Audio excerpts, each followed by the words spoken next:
माझं स्वप्न आहे की कराड शहरामध्ये एकही झोपडपट्टी शिल्लक ठेवायची नाही.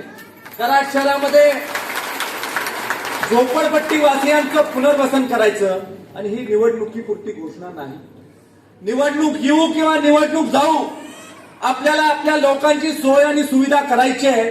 त्यांचं भविष्य आपल्याला उज्ज्वल करून द्यायचं आहे. त्यांच्या भावी पिढ्या आपल्याला उज्ज्वल करून द्यायच्या आणि त्याच्यासाठी निवडून आल्या पाटण कॉलनी मधल्या झोपडपट्टीच्या विषयी आपण कागदपत्र हलवायला सुरुवात केली आणि प्रशासनाच्या माध्यमातून लँड यूज परमिशन चेंज करण्यासाठीचा प्रस्ताव हा शासन दरबारी सादर आहे.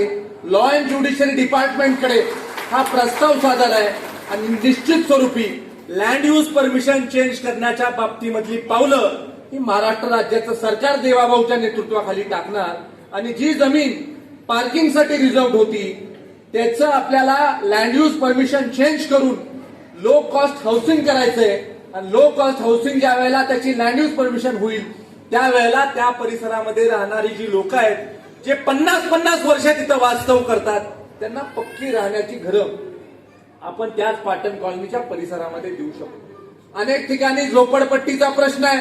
मग स्टेडियमच्या जवळ अरुणदादा आपली चर्चा काल झाली की स्टेडियमच्या जवळची झोपडपट्टी आहे तिथं देखील आपल्याला काहीतरी करणं गरजेचं आहे.